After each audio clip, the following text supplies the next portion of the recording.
Hi, Yor. Welcome in, welcome in, welcome in.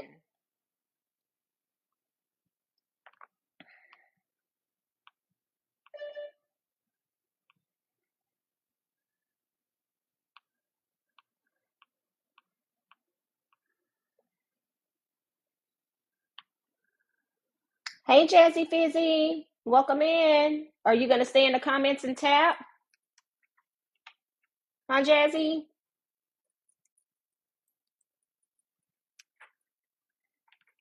That goes second to nobody. Welcome in. Yes.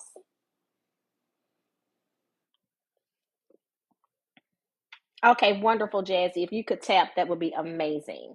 Second to nobody, I have just invited you, sweetheart, to the box. Come on in the room. Come on. Tamisha Grace is in the building. I have these two beauties in here. I'm so excited. Okay, I think I'm ready. Girl, you ready? You look beautiful. You That's what look I just so, said about you. I literally just said it to myself about you. oh, you look so beautiful. Like, as soon as I came in, I said, "Oh, she's beautiful." Oh, thank you. Thank you. Thank you. Well, welcome in, welcome in, welcome in, everybody. Tonight, we are on episode 5 of Life Unscripted with your host, Gina Danielle. And I have the beautiful second to nobody with me. I have my sister, Tamisha Gray. She's in the building. I have Jazzy Fizzy in the comments. Everybody tap up that I have screen a and question. share. Uh-huh. I'm just asking, how long is this? Because I want to go make some phone calls after this. 15 minutes. Oh, I'm gonna say 20 minutes. Okay. Okay. But it's going to be 15, girl. It's Okay. going to be the best 15 minutes of your life. So, this episode of Life Unscripted, we are going to talk about from broken to beautiful. And what I would like to say is that broken pieces don't make you useless. Broken pieces actually make you unique. And I would like to share actually a turning point in my life, um, of turning pain into purpose.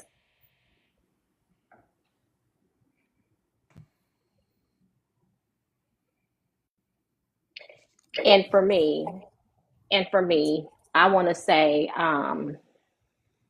there was a point in my life where, and I'm going to go back to when I was in school. I didn't do the traditional thing like everybody else did. Of course, I graduated high school, right? But I didn't go to college right after graduation. I I didn't know what I wanted to do, so I decided to go to school for phlebotomy, and I was like 18, 19 years old, 18 years old. And so I'm gonna say I dated my first husband, right? I actually met him in Catholic school. And to make a long story short, me and this individual, we got married. We had 4 children together, 2 boys and 2 girls. And growing up, I could say I had a really good life growing up, but life humbled me when I had my kids, right? Because even though it taught me, just because you and an individual grew up, like I said, we both went to Catholic school. We both came from working class parents. That does not mean that we were equally yoked, right? That doesn't make you equally yoked, right? And of course, I was young. So I got pregnant with my first child at, I want to say maybe 2021, right? And then 10 months later, I had my second child, which is my oldest daughter. And so we had our struggles, we had this, that, and the other. And you're going to see where I'm going when I say turning your pain into purpose, because I pretty much raised those kids by myself. I didn't go out. I didn't do none of that other stuff. Like my parents and his family, they would watch the kids for me to work and pick up extra hours. So go fast forward, meet somebody else. We had we had our child together, which made my fifth child. This is the second husband, right? Because me and the first husband got a divorce. So I said, I got tired of working this overtime, trying to give my kids this life, that both of my parents gave me. So I went back to school, completed my undergrad. Fast forward, after undergrad, went back to school, completed my master's. Um, and I want to say turn pain into purpose because people really don't realize the how mental health is so important when you're raising kids, right? And even though I was young, my children saw me tired. My children saw me angry. My children saw me. I wasn't this person you see now. Totally opposite. 20 plus years ago, right? Oh yeah, 20 plus years ago. So I'm saying that to say now I felt like a lot of times when we go through stuff and we say, why me? Right? Sometimes we need to say, why not me?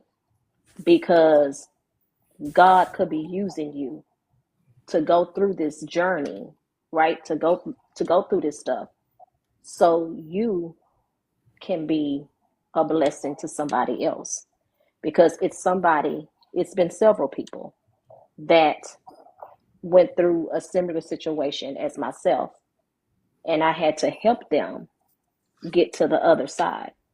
And I feel like as Christians, that's what our due diligence is. So, second to nobody, can you share a testimony of turning Well, I got so many of those. your pain into purpose, sister? Let's see. I'm not sure exactly what year it was. Maybe like 2015, I think, when it happened. Well, I've been sick since I was 14 years old. But, it started getting worse and worse and worse and worse and worse over the years. So then I got not paralyzed, but I was stuck in bed for 9 months because my left kidney, like kind of like went out, I guess you could say. And I had to have my hips and my knees replaced. I had my hip replaced 3 times. My right hip replaced 3 times. My left hip replaced once. My right knee replaced twice. My left knee replaced once. And my right ankle partially replaced last year. Now, 2015, of course, with having lupus, you can't fight off infections and colds. So it's the infection I caught stuck to me. And it wouldn't, like, it was really messing me up. So they was like, okay, I got to take your hip out and put a cement spacer in it. I'm like, no, just give me some antibiotics and I'm going to just shake this off. And it's like, you can't. And I'm like, I'm going to show you. So I didn't do the medicine I did medicine for a week or two. Nothing was working. The infection was getting worse. So they was like, you got to put this cement in your hip to hold the place to where the new hip is going to go. So I was like, all right, cool. They told me, okay, you can't walk with the cement because it has to hold the place of where that hip is going, where the hip replacement is going. So I'm like, nah, I'm not doing all that. I don't want to do all that. I need to walk. So I was like, okay, I'm going to just get the cement. And with the cement, you can't walk at all. And it was like, you're going to be in pain. I'm like, no, I got this. No, I didn't. I was stuck in bed for 9 months. I had to be changed by my mama. My twin sister put tampons in me. My brother take me outside to sit on the toilet. Not outside. Take me sit me on the toilet. Take me a bath. Sit me in the car to go to the doctor appointment for 9 straight months. Then it was like when the night one came, they was okay. Well, we could take the cement out because the infection is getting worse. Only if the infection is getting worse, you take it out. But the infection was still there, so I had to keep the damn cement in for 3 more months. So I had it in there for a good little while.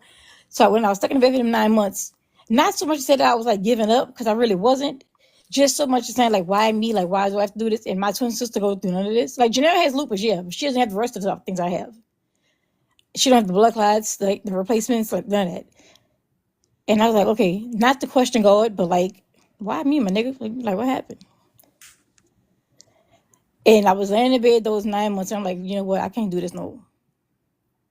I ain't telling nobody that, but I told myself that I was like, I can't do this no more.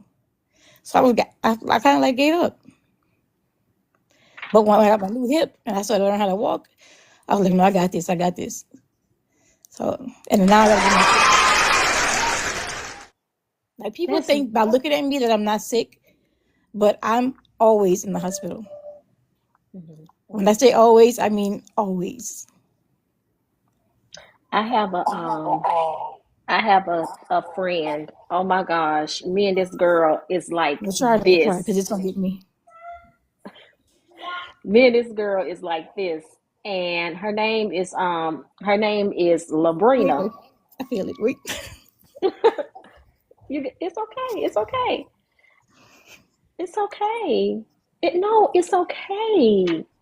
It's okay. And see, this is the thing about life unscripted, second to nobody. It's so good to talk about it. It's so good to purge because this is the thing, honey. You don't know who passing through here needed to hear your story. You don't know who's passing through here that need to hear this journey. And I want to talk about your own season of healing, right? Because even though you're still sick, right? But you going through sunflower in the comments. She say that part clocking T, honey, because you helping somebody today, girl. You clocking it. But even though you're sick, you still going, like you say, you don't look sick. So you going through this so gracefully. You going through this like, okay, God, I know this is happening to me, but you got me, right? You got me. Right. So how did you, like, in your own season of healing, what has helped you? I finished nursing school. Come By me, on. by me saying so, but I couldn't do all this, and then my daddy died in my face. Wait, hold up.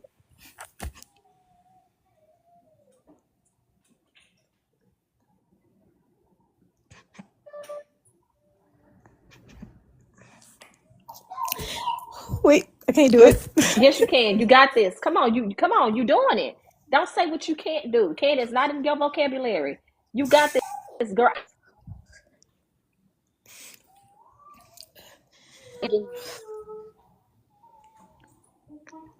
Okay, Don't when my say daddy you died in can't. my face, my daddy died in my face, and he told me to take my medicine and listen to my doctors. I'm supposed to, and like that's when I got strong enough to finish nursing school. But it was hard as crap just because of what I had. Like I felt like he would miss me to be the last one he talked to because I'm always sick. Not to say he don't love my brothers and my sisters, but like I said, I'm always in the hospital, and they hate to see me in there. Which I mean, I understand that because I hate to be in there, but I have no choice to go there. It's like I have to go there. But when my daddy died in 15 is when I finished nursing school to be an LPN, which is what I am now, and a phlebotomist.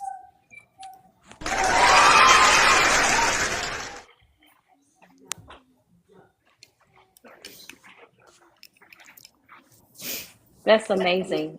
That is amazing. And you getting your nursing license Yeah, because I feel like and if my daddy wouldn't have died, I wouldn't have finished because I didn't have no reason to finish. and it's so funny you say that. It's so funny you say that because let me tell you something. My daddy passed away in 2010. Okay, I went back to school for my undergrad in 2008. And it was such a big burden that was on it was a big burden that was on me. I Yeah, had found out, girl, it was just a lot going on. Life was lifing, okay? yeah, I didn't find out some And stuff so too. I called my mama, and I was gonna call my mama and tell her that I was fixing to stop going to school. Like I was just done. Mm-hmm. I just can't do this. Can't It's do it just yet. too much. It's too much. Girl, let me tell you. I got on that phone. I say, "Hey, mama." She say, "I was just thinking about you." I said, "What you was thinking about?" She say, "Your daddy told me, I don't care what's going on, make sure you finish school." Girl, when I tell you, I was like, she was like, "Well, what you had to tell me?" I couldn't even say nothing. I couldn't even Yeah, say nothing because that wasn't nothing but the Holy Spirit right there. That wasn't nothing but the Holy Spirit right yeah, there. But what I do want to say is that you have to understand that Scars, scars, we look at scars as being ugly, Right. right? Right. Scars are not ugly. Scars are proof of survival. True. True. You Like, don't I ever always look look at at a myself scar. and be like, you didn't got through a lot. Like it's 2025. Yeah, 25, and I didn't been through almost 16 surgeries by now. But guess what? Almost over 200 hospital stays, not visits, but hospital stays. You are here for a reason. Absolutely. Grip, please say something. Absolutely. Talk. Yes. I just wanted to say that, God give you the battles that you got because you was a tough one. For real, I for real. strongly believe it. You was a tough one because you got a lot of stuff that some people couldn't even stand or deal with or have been done gave up right now. And you And that's really how I try to look in at your it. Like that's mess. how I try to look at it. Because a lot of people would have been folded, but I Yeah, feel like I you pushed you you myself said through it. what, 14 since you was 14 or Yeah, 2014? 14 is when I first got paralyzed. I've been paralyzed 4 times from head to toe. Okay, see, that's a long time from now. You know what I'm saying? From then, I and mean, you yeah, the still last time I you got still paralyzed was like trucking. last month. Hey, but you still trucking. You still know how to It's walk. You just still hard know how to because do I all don't the know where I'm gonna get things. paralyzed. I fell in Walmart. You know how embarrassing that is. Yeah, I got you. I mean, you can't help. You can't help And what's then going like on now with they're telling me like my kidneys are so freaking bad. My left kidney rejects everything. So I keep getting kidney infections because your kidneys will produce urine. When Hmm. you. Hmm. I can't pee all the way. Like my bladder don't work like that. I can go to the bathroom, yeah, but I won't empty. And Hmm. by me not emptying is getting pushed up in my kidneys and causing a bad kidney infection. So do you So they're like, take okay, dialysis? well, they mentioned it, but I was like, I don't want to do that. But then my mom was on dialysis and she hated it. So I'm like, okay, if I do that, I'm gonna just sit next to her mama. Because I still want her to feel better than like she doing it by herself. So I'm like, okay, mama says it's very depressing in here. Like she says really depressing. So if I go on dialysis, I'm gonna wanna need to be next to my mama. Like give me the same chair next to my mama. So she'll feel better that she's going to. So it's 3 hours, these 4 hours could pass. Because the good thing about that, the good thing about being in dialysis, because I was a administrator for DaVita Dialysis for 6.5 years, and I was over three centers and three modalities, right? So one Okay. of them one of them was peritoneal dialysis, where the nurse would Uh-oh. come to your house and evaluate your house, so you get to see if your house is fit to have dialysis at home. I also had an in-center program, which that was the norm, that the patients come and they sit in the chair, they get their dialysis based on the prescription that the provider write Right, for right. them. Exactly. And then I had a nocturnal program for the, for the Mhm. working people that don't want they coworkers and stuff in their business. So they'll Okay. come and dialyze from like 8 at night to 2 in the morning. But I'm saying it to say, going to dialysis and really listening to that dietitian. That dietitian is very critical, is a critical player in dialysis, because they they can tell the team like how much fluid to pull off, because Hold again, on. when you Okay, go to yeah. dialysis you can't produce, like you say, your Hmm. kidneys are supposed to produce urine, but you can't Right, urinate. right, So they monitor your fluid intake, they monitor the fluid overload, they'll pull that excess, because I used to ask them, can I get in the chest so they can pull some excess fat off of me, some right, excess right. fluid off of me. So they they would do that. But our 15 minutes are up, believe it or not. I know you have to make them calls. Well, You no, survive. I just was okay because I'm close to being on dialysis because I'm kidney disease stage 3. I'm Okay, like literally knocking so on you're stage not 4 in anyway. state, you're not what they call In it, stage renal, ESD. in Yeah, stage renal, no, ESRD, yeah, in right, stage no, renal disease. Okay, not yet, I should say. wonderful. But I'm Wonderful. pretty sure I'm gonna get So there. but Hopefully not, but you I don't know. managed to survive life I mean, yeah, unscripted. but every day is hard because I wake up so sick. Hmm. Every morning I wake up with morning sickness. I wake up, I gotta walk on my tiptoes to get to the bathroom because my body hurts so bad. Hmm. I can't do the normal things everybody else do for so like walking and stuff. I cannot do all that a lot because my hips and my knees Jazzy, don't allow it. Jazzy, one of our audience One of the guests in our audience, she would like to tell you something. Oh, what's up, love? Come on, Jazzy. I have. I want to tell you, you gotta think in the positive, not in the negative. I do. When you go through so much like this, the negative is gonna come in your head regardless. The negative is gonna pop in your head regardless. When you go through so much, you're gonna be like, okay, why this? Because you're gonna think Mhm. about the pros and the cons of it. Yeah. Mhm. And I think about everything about the pros and the cons. Before I had any type of surgery, I look at it first and see if I can get it, if I can handle it. But Mhm. it's hard. It's very, very hard. Like I can't do it every single day is like a hassle. If you could send me your number, second to nobody, Yeah. I want to send you, I call it the favor of God confession. Mm. And when I get up in the morning, after I feed my dogs, that's the first thing I listen to in the morning. And I want you to start speaking life into yourself. I need you to start affirming yourself. You are so beautiful. You Thank you. are so beautiful. And you have a story. God is writing your story, and he's writing this That's story true. for you to share with someone. Because there's somebody out there that you are going to meet. They're gonna have to hear this. They're gonna See, have to and then hear I your think like story. my only options for my bladder is to see if I have like a stress test on my bladder or get this the cat. It's called a super pubic catheter. Hmm. I have to get one of those. And what man is gonna want to deal with me with that? You talking about a subclavian? No, the super pubic catheters. Girl, baby, let me tell you something. If he want that coochie, he gonna get that coochie, okay? It's I mean yeah, but still I think about okay like I can't wear even though I really don't wear the small like the crop tops or nothing, but I would have to wear a bigger size shirt than what I wear now, so you wouldn't see it. You know what I'm saying? Like that's Let me I tell you why something. have to change so much to just be Baby, the same person? baby, let me tell you something. Girl, let me tell you. We're gonna clock it. We're gonna clock it. If a man want you, and if a man love you, and I have King Grip in here, if a man love you, he is going to love you for you. It doesn't matter what you have going on. He's gonna love you, flaws and all. Do you hear me? Yes, ma'am. Do you hear me? Yes, ma'am. G Skull Bangers, who is that? Sunflower said yes, 1,000%, 1,000%. G Skull I mean, Bangers I is in the haven't gotten the building. catheter yet. I just have to catheterize myself 7 times a day, so my body be completely Good empty. night, everyone. Good And night, that's good a night, good hassle. night. See, Daddy? Yes, Daddy?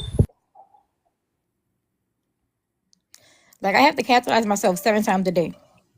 Who the hell wants to do that every day? Look, let me tell you something.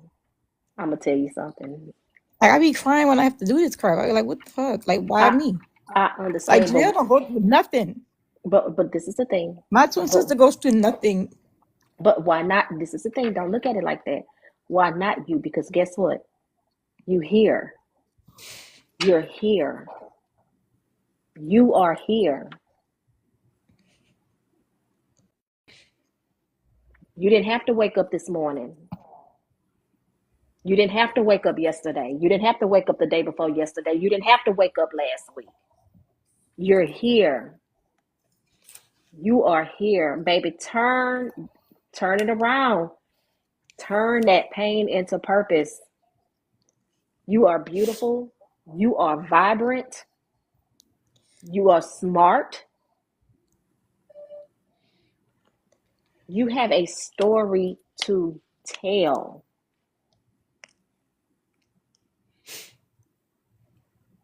And that's why I want you to send me your number And I because be wanting to be like a mentor and stuff, but when I mention it, then I start crying. So I'm like, okay, Chanel, you can't talk to nobody about honey, this because if you yes, you do it, can. Yes, you can. Yes, you can. Because this is the thing. You can be like, a I have to mentor. fight to talk to people about my health, but they don't get it. No, but this is the thing though.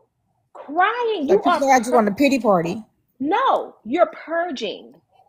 You are purging. Don't look at it as like you looking for a pity party, you mentoring. No, honey. That's passion. Those tears, those real tears, that's passion. This is what I'm going through. This is what I can talk to you about. Absolutely, absolutely, absolutely, Sunflower.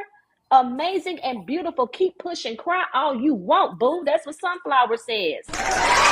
Yes. Yes.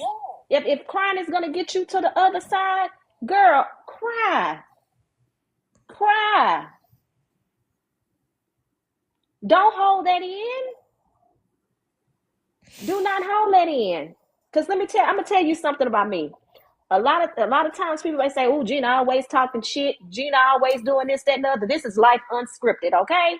But let me tell you something. One thing about me, y'all will never have to worry about me having no heart attack or no stroke, because I'm gonna tell you right then and there what's going on and how I feel. You don't have to ever worry. Because Miss Gina, how you doing? Girl, let me tell you what happened today. Right. Get it out.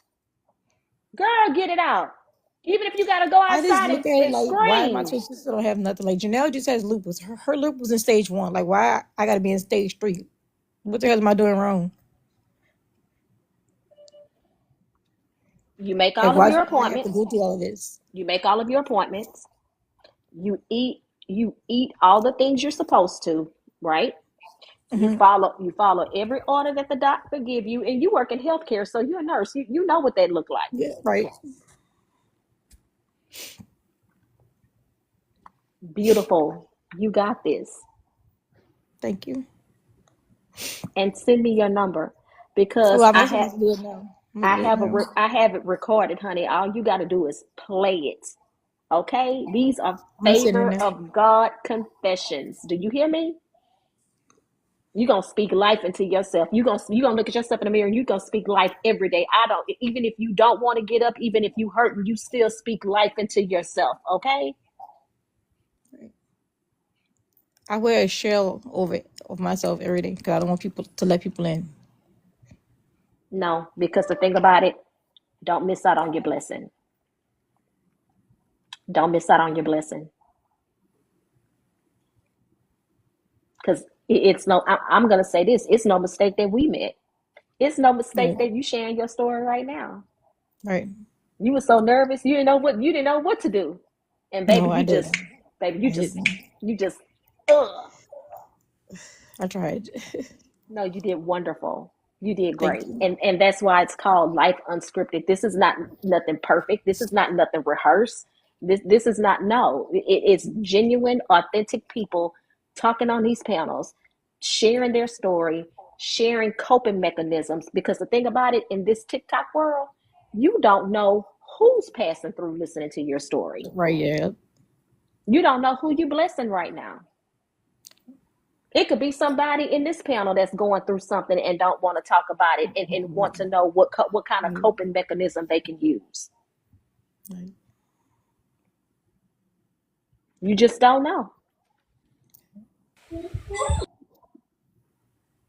Can everybody unfollow me and follow me back, please?